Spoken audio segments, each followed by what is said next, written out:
I pulled the curtains open and looked down at the street. It was hot, too hot for London in the middle of July, and I was angry. I closed the curtains and returned to my mother's room. She lay in bed and I could hear her breathing. She looked so thin, and I sat next to her and held her hand. "I'm not going," I said. "You can't send me away." I looked at my mother, and her face was white like the sheets and pillowcases. "It's only for a month until I feel a little better, my darling," she said. "Then you can come home." Dr. Barnes stood on the other side of the bed. "Has Megan got any friends?" he asked Mrs. Brown, our home help. Mrs. Brown shook her head. "Megan doesn't have any friends," I heard her whisper. "She's a strange child." Friends. Of course I didn't have any friends. We moved to this part of London 6 months ago, and my new school was horrible. Mother didn't know. I didn't tell her about the bullies and the nasty text messages. Dr. Barnes put his glasses on. I could see that he didn't know what to do. We needed a miracle. "Your mother is very unwell, Megan," he said. "She needs to rest, and you can't stay here for the summer holidays." "I don't want to leave you, Mum." "You want to send me to the Highlands of Scotland to stay with Uncle Fraser, but I hate the countryside." I stood up and looked at the doctor. "I'm not going, and you can't make me go." But Dr. Barnes could make me go. And he did. I watched the countryside change through the window of the train as we traveled into Scotland. I could see fields, dry stone walls, and lots of sheep. But where were the people? Mrs. Wallace, a friend of Dr. Barnes, was with me. She wanted to chat, but I didn't. "The Isle of Skye is beautiful. The air is so fresh," she said. "I hate fresh air." "I like the air in London," I said. Mrs. Wallace sighed and opened her book. We changed trains, and the next one was very old. A man sat singing quietly in the corner. He had a long white beard. In another corner there was a woman with a basket of chickens. I looked at these people. I came from a different world. In my world there were shops, people, and traffic. We caught the ferry at Mallaig. The wind blew my long dark hair, and my pale blue eyes searched the island for people, but it looked so quiet. "Cloud Island," said Mrs. Wallace, giving me a sweet. In the Old Norse language, Skye means cloud, and I means island. It's often misty here. I didn't answer. I could only think that I wanted to go home. We got off the ferry at Armadale, and I stood by the sea and waited for my uncle. I felt wrong in my London clothes. I took my mobile phone out of my pocket and called home. Mrs. Brown answered, but Mum was asleep. "Your uncle's here," said Mrs. Wallace. I said goodbye. "Megan," a strong voice called. He was a tall man with wavy hair and a big smile. "I'm over here." He disappeared behind some trees. Pulling my suitcase, I followed, but my uncle didn't have a car. He was standing next to a beige-colored pony, and he put my suitcase into a little red trap. The journey was uncomfortable in the pony and trap as we trotted along the narrow roads, but it was fun, too. I could see the bay, the seaweed and the rocks, and smell the salty sea. Seagulls flew overhead. I looked at my uncle. He had my mother's smile, but they were very different. He saw me looking at him. "So, this is your first visit to Skye, Megan. I'm so pleased you're here," he said. "I want to bring Mum next time, when she's better," I said. His eyes looked sad. "I want her to come here, too." And then he took a deep breath, and there was silence. We trotted on through a forest, and then we stopped at a place where the view of the mountains was spectacular. "The Quillen Range," said Uncle Fraser. "This is the best place to see the mountains." I got out of the trap and looked around. It was a magical place. There was a ruined castle, and below a sandy beach. The waves crashed, and I thought I saw a silvery white horse playing in the water. It ran and jumped, and I am sure that I heard it call me. "Uncle Fraser," I shouted, "there's a white horse." He didn't hear me, and when I turned, the silvery white horse was not there. We got into the trap. "I saw a silvery white horse down by the sea," I said. Uncle Fraser stopped and looked at me with surprise. "Did you?" But then he said no more. My mobile phone beeped. "You have one new message," it said. I pressed read. "Have a sad holiday." I pressed eliminate. It was from one of the horrible girls at school. I switched my phone off. I needed to forget about them. The roads were very narrow now. "We're nearly home," said my uncle. I stared at him. We couldn't be nearly home. We were in the countryside. I could see some small houses, lots of animals and grass, but there was no town. Uncle Fraser turned right into a small track. "Home, Darwin," Uncle Fraser said to the pony. Darwin walked slowly because there were chickens running in front of him. At the end of the track, there was a little white house with a front garden full of flowers. In one field, I could see 4 cows waiting patiently by the gate, and in another, there were some goats and a donkey. "We're home," said Uncle Fraser. "Welcome to White Heather Cottage." I was shocked. Uncle Fraser lived in a thatched white croft near the sea and surrounded by grass. White Heather Cottage had a tiny wooden front door, and Uncle Fraser had to bend his head to go in and out. There were 3 rooms downstairs. Inside the croft, it was cozy and warm. The kitchen was at the far end, and there was a table near the window. A small fire burned with cooking pans hanging above it. I looked out at the bright orange sky. "We have great sunsets here," said Uncle Fraser. He showed me his study. He was a writer, and he wrote historical novels. There were pens and paper all over his desk, and books everywhere. "Crofts don't usually have an upstairs, but this one does," he said. He took me upstairs to show me my room. It was lovely. There was a wooden bed and a red rug on the floor. Next to the bed, there was a chest, which looked like a pirate's treasure chest.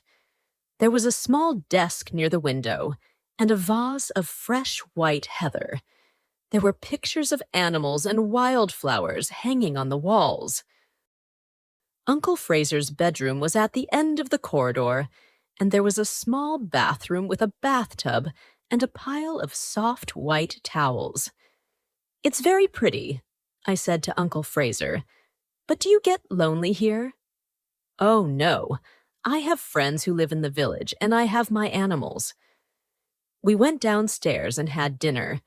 There was homemade bread, creamy butter, and goat cheese. For pudding, we had wild raspberries and cream. It was a delicious meal. It was getting dark, and I looked for the light switch. Uncle Fraser saw me and smiled. "Sorry, Megan, there is no electricity at the croft." "No electricity? So you don't have a dishwasher?" I said, looking at the plates. "No, I'm the dishwasher," said my uncle, laughing. "And you probably don't have a computer?" I said. "No, and I don't have a television. On Skye, we create our own entertainment. I play the piano after dinner when friends come round, or I read by the light of candles and oil lamps. There are lots of board games in the corner, so we can play chess, draughts, Monopoly, or Scrabble. Piano? Board games? I couldn't believe it. No electricity. I wanted to go home, back to my technological world. So, where's the fridge, Uncle Fraser? I don't need one. There's a cold cellar in this croft, and I grow most of my food. I milk the cows and goats early in the morning, so there is fresh milk every day, and I make my own cheese. I buy meat from the butcher's when I want it. It's a perfect life, Megan. Perfect, I said to myself as I climbed the stairs to bed. I went into my bedroom and put the candle on my desk. I looked out of my window. The moon was bright, and there were so many stars, and standing in the heather stood a silvery white horse. I woke up, but there was something wrong. Then I knew what it was. It was the silence. There was no sound of cars or traffic. Nothing.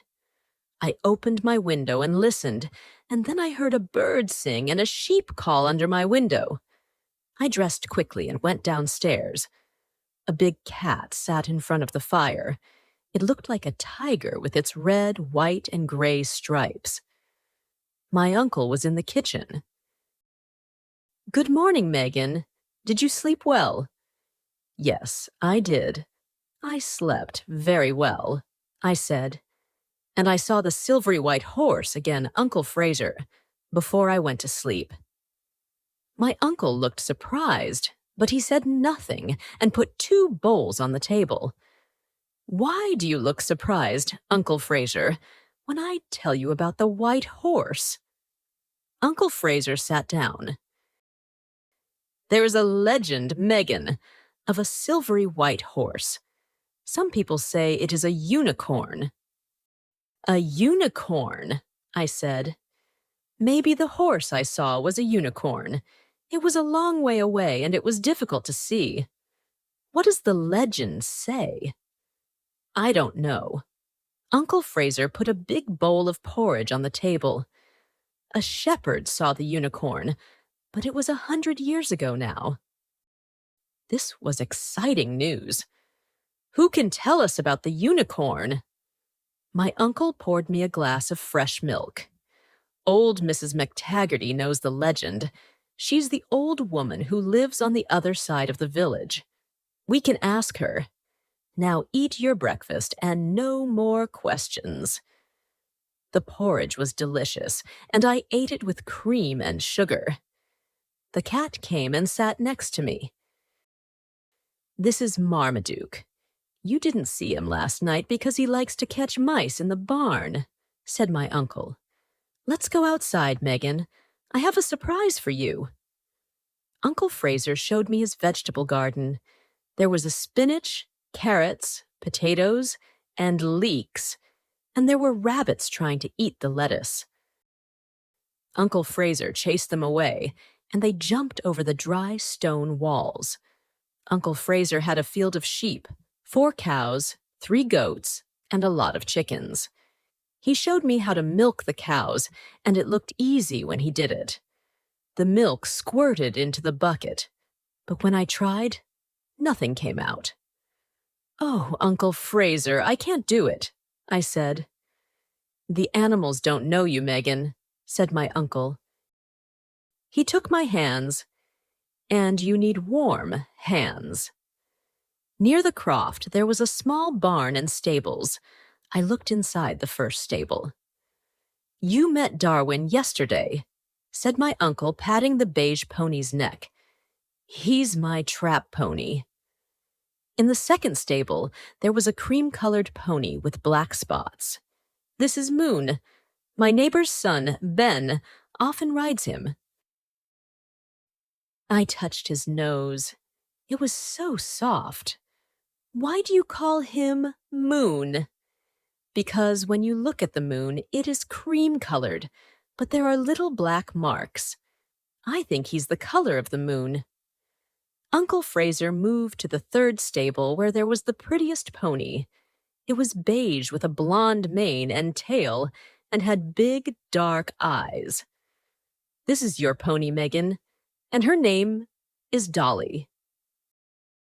When I woke the next day, I felt so happy. I had a pony, a beautiful pony, and I wanted to ride her. Then I thought of Mum. It was fun at the Croft, but I missed her. I wrote her a text message. "I'm fine. I've got a pony called Dolly. How are you?" "Lots and lots of love, Megan." I pushed send and waited. "I'm not too bad, my darling. How lovely." "A puny. Lots of love, Mum." I typed another message. Got better quickly. "I want to bring you here." A message came back. Okay. I could hear voices downstairs. One was Uncle Fraser's, but there was someone with him. I went into the sitting room. A boy stood near the fire. He was about my age, but he was very tall, and he had wavy blonde hair and pale blue eyes. He was wearing jeans and a checked shirt, and he had a box in his hands. "Megan, this is Ben, our neighbor," my uncle said. "Hi," I said. "Hi, Megan." Ben gave me the box. "I found this," he said as he opened it. "We can look after it together." Inside the box was a baby otter. It looked at me. It was so sweet. "Its name is Idris," Ben said, "and I think it's hungry." Uncle Fraser knew what baby otters like for breakfast. He put some homemade bread in a bowl and poured milk on it. Then he added a little fish oil. Idris loved it. He ate it all and then licked the plate. "I think he wants some more," I said. "Babies have lots of small meals," my uncle said. "He needs a bed. You can find a box and some straw in the barn." So Ben and I made Idris a bed and put it in a corner of the sitting room near the fire. We introduced him to Marmaduke, who was not very pleased to see another animal in the house. Then after lunch, my uncle appeared with the pony and trap. "Come on, you two. We have to buy Megan some riding trousers, boots, and a jacket.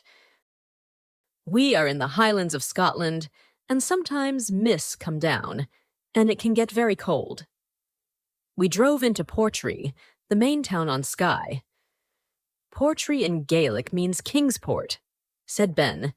We went to the harbor and watched the boats. In Wentworth Street, my uncle bought the clothes I needed.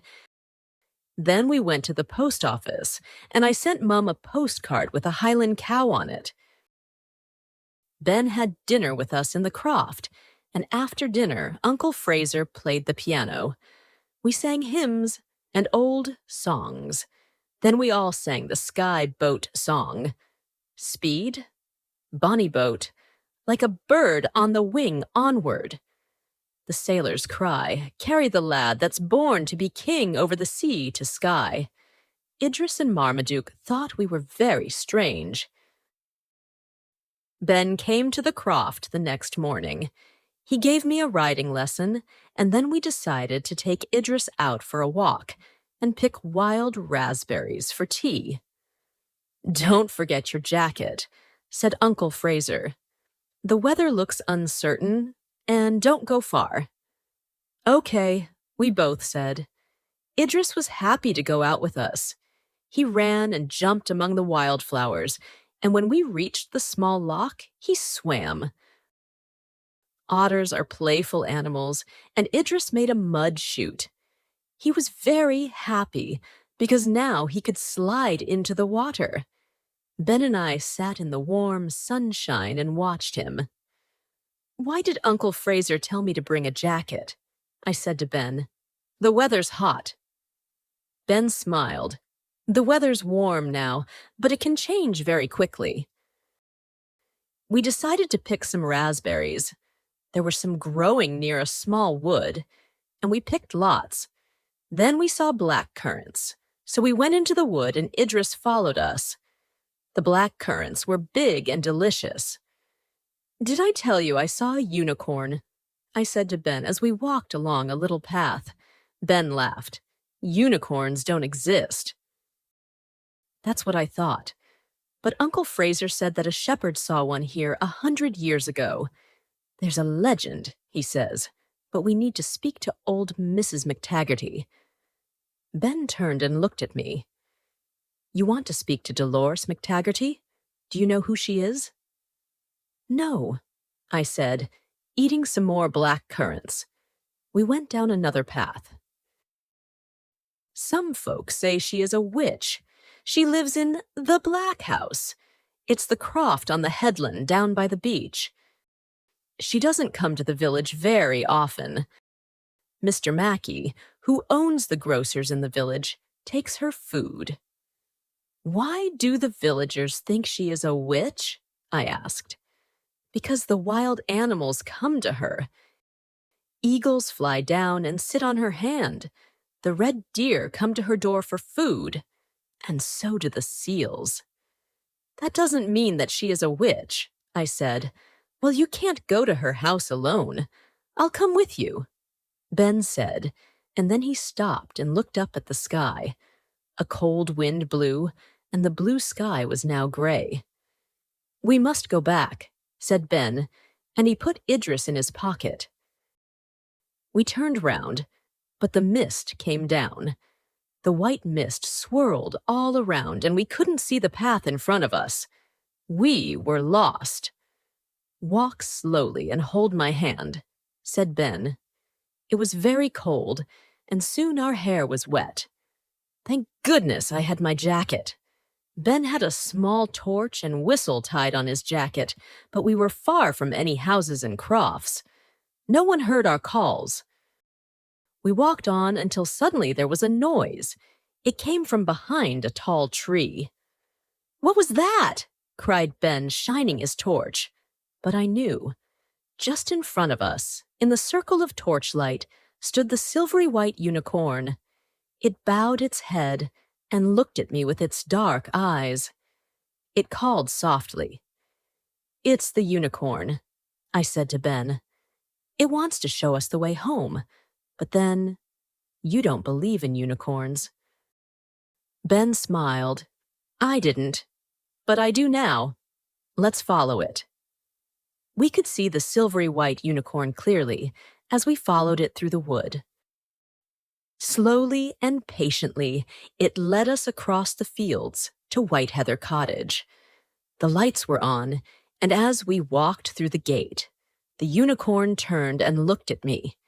Then it galloped away across the heather. Uncle Fraser opened the door. His face was pale. Thank goodness you're home! Dolores McTaggarty lived in the Black House, where the sea crashed and the seagulls flew. It was a wild place. No one went there, not even the fishermen. Uncle Fraser wanted to come with us, but we were determined to do this alone. He drove us to the grassy path which led to her croft.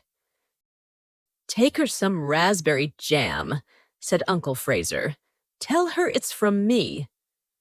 Ben and I followed the path to her gate, but when we knocked on the front door, no one answered. Let's go round to the back, I said. Ben wasn't so sure. She may cast a spell, he said, but he came with me. The back of the house was beautiful. There was some grass, then black rocks, and then the white, sandy beach. An old lady stood by the rocks, a shawl about her head. She was surrounded by animals. Red roan deer ate bread from her hands, birds flew near her, and seal pups sat on the rocks, calling to her with their husky voices. Near the grass, I saw puffins chattering to each other and red squirrels eating nuts. The old woman spoke to us. Stand quite still. Now move forward slowly. We did as she asked. That's right. Now come here, laddie. Ben moved to her right-hand side. She caught a young eagle in her hand, and she put it on his arm. The bird looked at him. Talk to him, laddie. Tell him how beautiful he is, said Dolores McTaggarty. "Now you, lassie," she said to me. I moved to her left side. "You can give the deer some bread."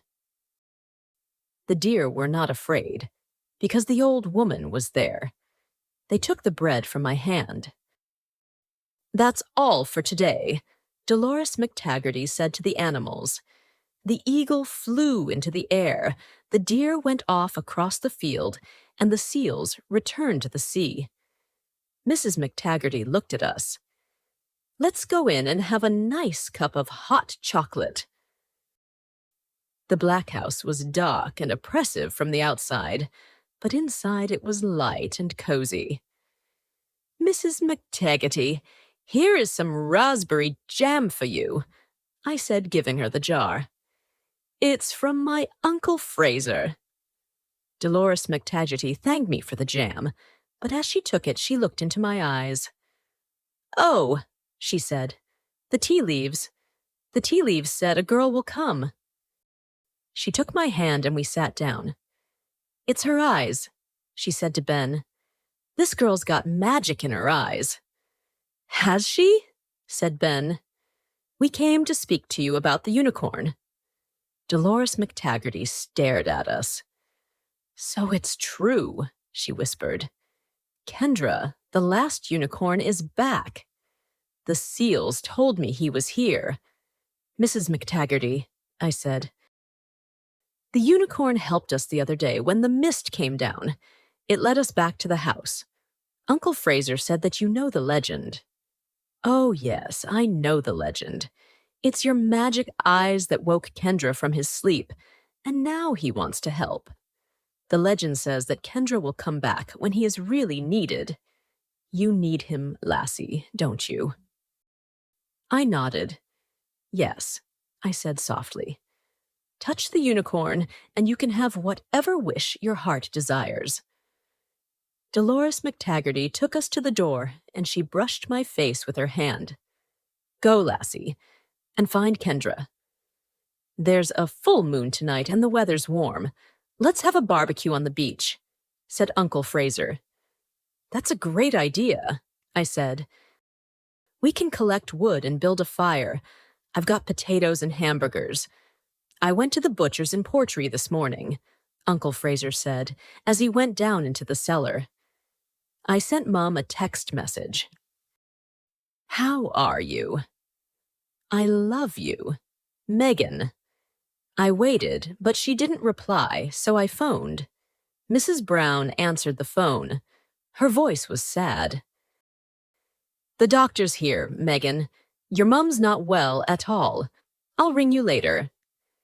I bit my lip, but the tears still fell, and I went outside to talk to Dolly.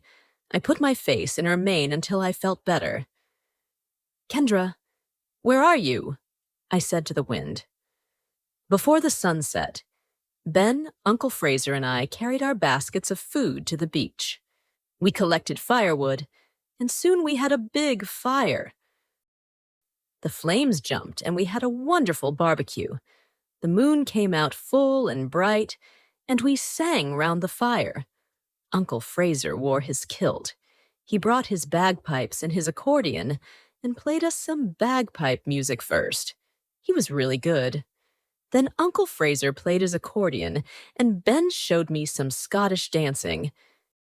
It was wonderful, and I laughed and clapped my hands. Then we sang all the songs we knew. It was when we started singing the Skye boat song that I saw something silvery white galloping towards us. "Kendra!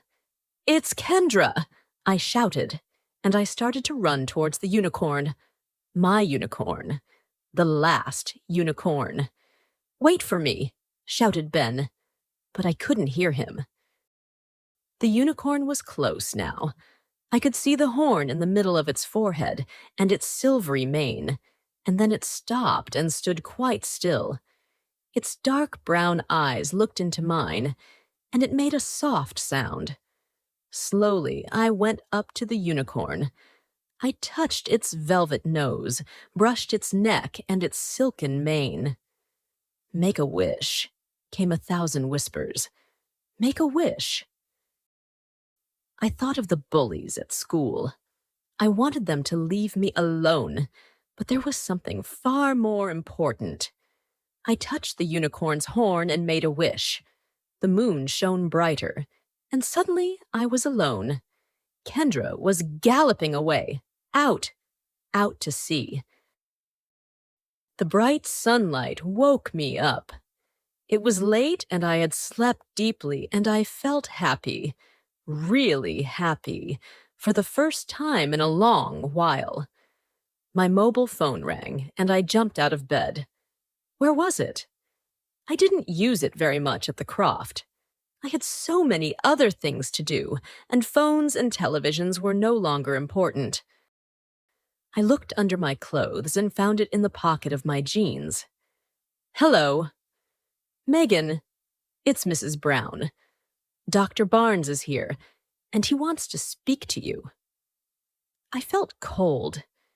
Did he want to tell me something terrible? Good morning, Megan, came his loud voice. I have good news. Great news. Yesterday evening, your mother was very ill. I didn't know what to do. She had a high temperature, and Mrs. Brown and I sat with her. Then suddenly, at about midnight, she sat up in bed and said, I feel better. Could I have a cup of tea and a slice of toast, please? Her temperature was normal. It's a miracle, Megan, a miracle. I ran downstairs to tell Uncle Fraser. The unicorn, he gave me a wish. Mum's better, and it was Kendra's wish that made her well. My uncle turned and walked over to the window and looked out at the sea. I left him alone. He didn't want me to see his tears of happiness. I went outside with Idris. Ben was there with Dolly and Moon. He helped me to get on Dolly, and as we took the path that led down to the sea, I told him about Mum and Kendra's wish.